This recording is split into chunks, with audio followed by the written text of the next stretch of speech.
Alright, last day of wheeling for us, and this is a trail we've been wanting to connect up since we first found out about it. We worked it from the high side. It got pretty tough by ourselves. Wasn't sure if it connected down here or not. Could have been a gate or just like tons of stuff.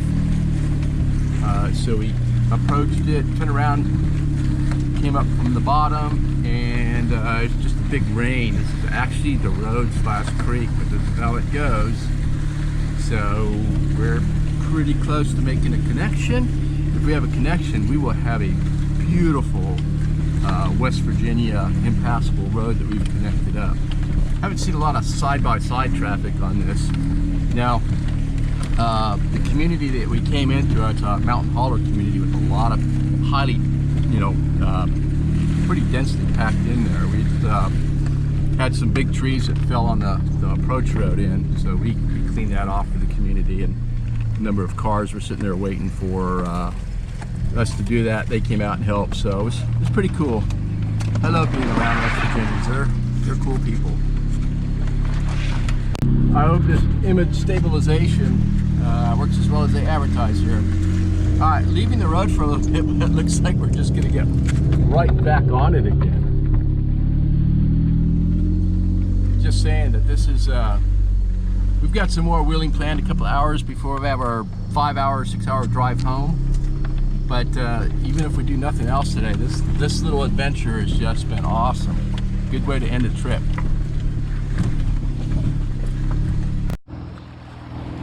All right, squeezing in the last bit of wheeling for our Labor Day Monday here. So I was just telling Mike yesterday, we haven't done a lot of stream crossings, and we had a good thunderstorm last night. Actually, 2 nights of thunderstorms.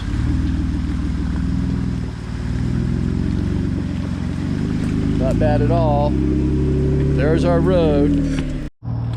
So I have to give a unsolicited endorsement for the Vaughn bear saw. This thing it's amazing. Some people laugh at it. I mean, I got the chainsaw on the back, but this is just a lot quieter. If you happen to be in areas where you don't want to disturb people, and it's really not that much slower than a chainsaw by the time you get everything all rigged up and all.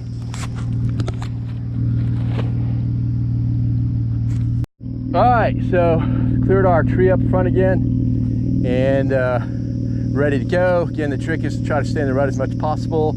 I figured I'd just go ahead and record this from the rear and stay the heck out of Mike's way. So Mike, are you ready? Ready. Okay, don't stop till you top out. And if we need to drop a winch, that's fine.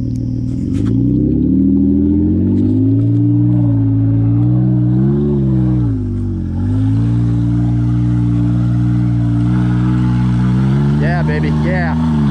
Get in that rut. Can you go a little passenger? Right there, right there. All right, that's it. Really slick.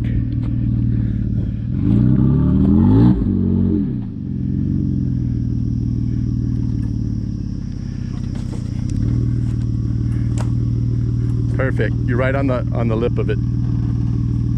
I wouldn't go back any further.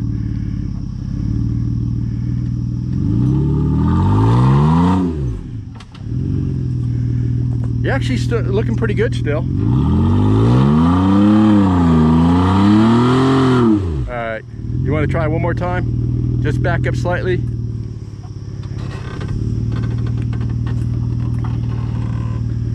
Okay, that's good. And a little bit driver.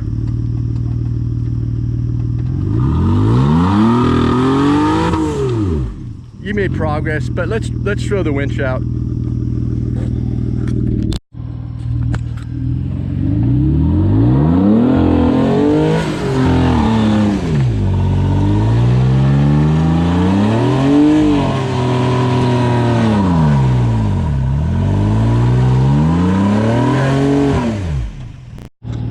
Alright, success is measured one section of hill at a time here.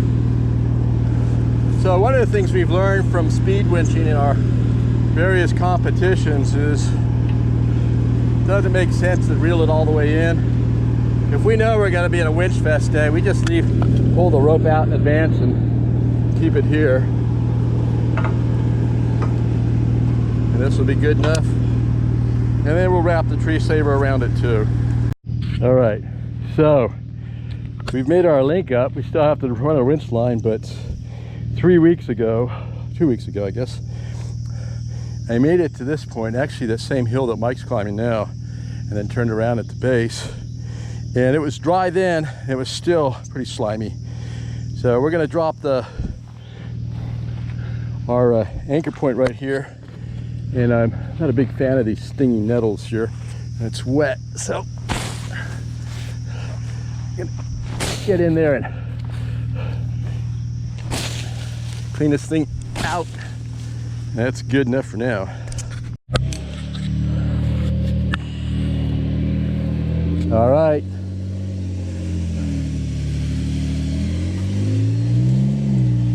Yeah, don't spin it.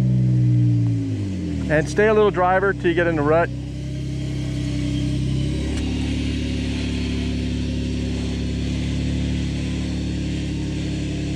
It'll pull you into the rut eventually. Yeah, not a big fan of the girth hitch here. My soft shackles are buried away, and that's what you need with this factor, whatever it is, connector. But I'll make it a lesson learned. A lot of people use girth hitch. Just for my military training and my rock climbing training, girth hitch is like the least preferable. These tree savers are rated, you know, tons and tons over what this Jeep is. My Jeep's about 5,500 pounds, something like that. Last time I weighed it with all the crap I got in there.